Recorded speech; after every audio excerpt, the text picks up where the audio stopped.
जय जगन्नाथ। आज गीता ज्ञान ओडिया पाठ भितर को आपण मानक स्वागत करुछि। आज गीता ज्ञान ओडिया चली किछि दिन धरी बा किछि वर्ष धरी, तो आज गोटे भल कथा जहाँकि भगवान अर्जुन को कहिसंती, जो आम 16 अध्याय रे आसी पहुँचलानी। 15 अध्याय सरी जाइछि, 16 अध्याय रे आम पहुँचीचे। से जो 16 अध्याय हेउछि कोन ना,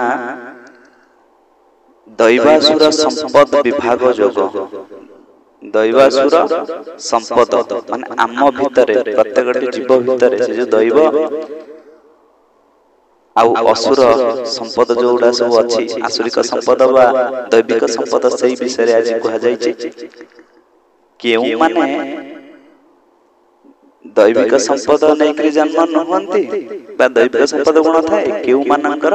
आसुरिक गुण थाए। तो एई विषय रे कथोपकथन तन आसंतु सेही गुरु गोविंदकर चरण को ध्यान करी, गुरु गोविंदकर आशीर्वाद रे राधाकांतकर चरणारविंद रे निजर मन को नहीं जीवा। तो सहित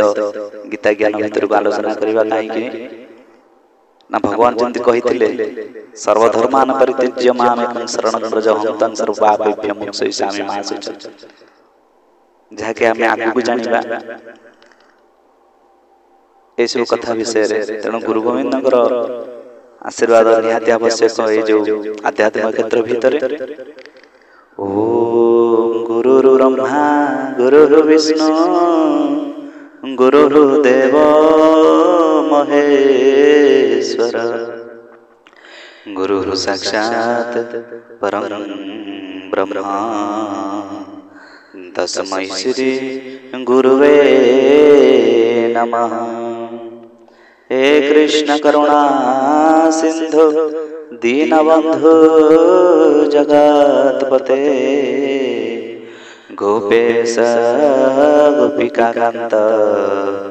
राधाकांत नमोस्तुते। तप्त कांचन गौरांगी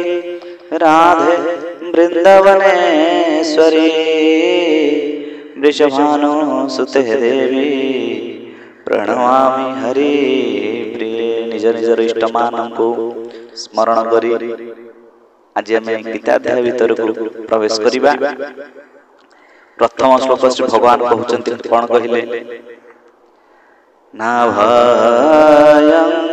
सत्त्व संसुधि ज्ञान जग व्यवस्थितये दानन्दमश्च यज्ञश्च स्वधाय तप आर्जवम्। श्री भगवान कहिले सर्वदा भय शून्यता, अंतकरण रे पूर्ण निर्मलता, तत्व ज्ञान पाई ध्यान जोगरे निरंतर दृढ़ स्थिति। तत्व ज्ञान पाई ध्यान जोगरे निरंतर दृढ़ स्थिति माने परमात्मा का तत्व पूर्ण रूप रे जानिबा पाई भगवान को एकाग्र चित्तरे माने चित्तटा अन्य आड़े केउ दिगरे न जाई कि आमे ध्यान करथिबा, चित्त जाई कि रहिलानी का पाखरे ना रे सेठी टिके जदी के व्यापारी हेतियो व्यापार पाखरे मन, के चाकरी करथियो चाकरी क्षेत्र रे मन, के कोठी कहिला कोन मन, के एपटरे माळा चालुथिबो। सिया अनन्य भक्ति हला। अनन्य भक्ति माने मनटा अन्य केउ आड़े न जाई, सेही सच्चिदानंद घन परम ब्रह्मकर स्वरूप को ध्यान करुथिबो, तांको कथा मनन करुथिबो, तांको कथा चिंतन करुथिबो, से होचे एकाग्र चित्तर ध्यान होइथिबो, तांको छडा आ किछि नथिबो। तेणु एई सब रे रहिबा को कोन कहा जाय ना, दृढ़ स्थिति बोली कहा जाय। आ सात्विक दान हेउची कोन ना, मनकर आज जने औषध पाई पारु नहीं, ता पाखरे पैसा नहीं, औषध टी खाइले तार सेटा होची अभाव, ताको औषध ले से आरोग्य लाभ करिवो, सेटा होची गोटे सात्विक दान। आज देश रे अराजकता पड़िची, आम पाखरे पुळे खाइबा जिंस अछि, अन्य माने भोकिला अछि, आमे ताको नै कि भोक मेंटेई परिबा, से होची सात्विक दान। आ जनकर अछि पुणी ताको नै कि दबा, जेंति परिवार भितरे गोटे भाई भलरे चलुथिबो आउ गोटे भाई विदेशरू फेरिला जो भाई खराब रे चलुछि ताको टंकाटे दबार नै किंतु जो भाई भलरे चलुछि ता पिला छुआक पई पुळाई जिंस आनिबा ताको पिला छुआक भल भल गिफ्ट नै दबा इरे से त किणी परिबे किंतु जो भाई पारिवारिक देखिया बोले जो भाई नाही ताको जदी हमें दबा ताले से गोटे सात्विक दान कि अन्य मानकर जेउतरे अन्य मानकर मंगल कामना निमंत जे कोनस कार्य करा जाय केउतरे जहार जेउटा अभाव ताको सेटा जदी दान करा जाय सेटा हला सात्विक दान सत पथरे जो गोटा दिया जाउचे से हला सात्विक दान आउ कोन हेउचंती ना इंद्रिय दमन इंद्रिय मानक प्रति मन आज हेई जे एई जिनिसटा प्रति ना मनटा को नै आसीबा गोविंदकर चरण आरविंद इंद्रिय दमन भगवान देवता और गुरुजन मानकर पूजा तथा अग्निहोत्र आदि उत्तम कर्म आचरण एवं वेद शास्त्र आदि पठन पाठन तथा भगवान नाम गुण कीर्तन स्वधर्म पालन पई कष्ट सहन एवं शरीर तथा इंद्रिय मानक सहित अंतकरण रे सरलता तेणु एते सब प्रकार जिनिस अछि पुराण शास्त्र विषय पढ़िबा वेद शास्त्र पढ़िबा उत्तम कर्म करिबा हमर जो होम यज्ञ दान धर्म ए सब किछि करिबा अंतकरण सरलता माने कहा प्रति वैर भाव न रखिबा आ कोन होउचंती नाही सा सत्यम क्रोध त्याग शांतिर पैशुनम दया भूतेस्वलुपक्तम मार्दवम ह्रीरचा बलम काय मन वाक्य रे कहारी को कोनोसी प्रकार कष्ट न देबा यथार्थ प्रिय वचन कहिबा प्रिय वचन माने चित्त इंद्रिय द्वारा जहा जेपरि भाव रे जणा जाय ता ठीक सेही परि भाव रे प्रिय शब्द रे करिबा ही सत्य भाषण कहि जानिले कथा सुंदर गोटे कथा है तो सेही भलिया जिंस माने एमिति कहिबा जाय किछि बात नथिबो कठोर कथा न कि मधुर कथा प्रिय वचन आउ कोन होचंती ना निजर अपकार करूथिबा लोक प्रति मध्य क्रोध करिबा कर्म रे कर्तृत्व अभिमान त्याग अंतकरण रे उपरति अर्थात चित्त चंचलतार अभाव कहारे मध्य निंदा आदि न करिबा सब प्राणी के प्रति अहेतुक दया विषय संयोग हेले मध्य सेथिरे इंद्रिय मान प्रति आसक्त न हेबा कोमलता लोकाचार और शास्त्र विरुद्ध आचरण रे लज्जा एवं व्यर्थ चेष्टार अभाव कोनस भाबरा में शास्त्र विरुद्ध कर्म आचरण करू नथिबा ए सब जे गुण गुडी होचंती ए सब होचंती हमर कोन ना दैवी संपद नै जन्म थिबा पुरुषकर लक्षण ना आउ कोन अछि ना तेज क्षमा धृति सौजम द्रोह नीति मानिता भवन्ति संपदं दैवी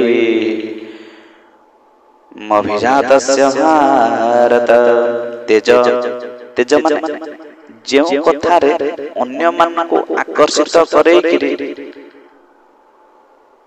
तांकरी कथा अनुसार माने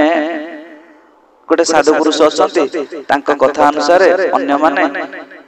असत कर्म त्याग करि दे सत्कर्म जे भगवानकर सेवा अर्चना करछन त से लोक पाखरे सही तेज अछि एमान को से परिवर्तन करि भगवत क्षेत्र को बा सत पथ को नै जाय छै सेही सत पथ को नै जिवार कला जा पाखरे थे से होचंती तांकर सेही कलाटी होच तेज ताको बा श्रेष्ठ व्यक्तिकर जो तेजटी थाए बा जो कलाटी थाए से अन्य मान को भगवत पथरे नै पारंती आउ कोन हे जाउची ना क्षमा धैर्य बाह्य शुद्धि कहारी ठारे भी शत्रु भाव न हेबा और निज ठारे पूज्यता अभिमान र अभाव जति ताको कई ऊपर को टेकुचन ताले से सब से ग्रहण करन नै मु आगे दिनहीन मनुष्य जाय ताको भीतर कोनसी गोटे अहंकार भाव न थाए माने मते समस्त भलो कोन ए सब जिंस न थाए एया होउची कोन दैवी संपद नै जन्म होइतिया पुरुषर लक्षण आउ कोन हेउची ये तो गला दैवी प्रकृति पुणी आसुरिक प्रवृत्ति अछि आसुरी संपद नै पुणी जन्म होइतिबो दंभो दर्पभिमानश्च क्रोधः पुरुषमेव च ज्ञानं जाहि जातस्य पार्थं संपदमासुरी हे पार्थ दंभ गर्व अभिमान तथा क्रोध कठोरता अभाव दंभ गर्व अभिमान तथा क्रोध कठोरता और अज्ञान ये सब होउचंती आसुरी संपद नै जन्म होइतिबा पुरुषर लक्षण तेणु आम देखा गले आम भी गोटे गोटे आज आसुरिक प्रवृत्ति नहीं कि जन्म नहीं कहीं ना आम भितर दंभ अच्छी गर्व अच्छी अभिमान अच्छी क्रोध अच्छी कठोरता अच्छी अज्ञानता भी अच्छी तेणु ये अज्ञान दूर केमिति हेबो ना अज्ञानतार अंधकार रे पथ पाए ना खोजी आज ज्ञान मशाल जलाई देल डाकिल तुमे आजी तुमे मो माता तुमे मो पिता तुमे परम गुरु आ जीवन मोर ददराना नाउरी तुमे गुरु कृष्ण वंदे जगत गुरु। तेणु आज गीताध्याय को ये रखा आगामी अध्याय आउ कि आम जाना दैवी आसुरी संपद विभाग जुग भितर को आज जय जगन्नाथ जय जगन्नाथ जय जय श्री राधेश्याम।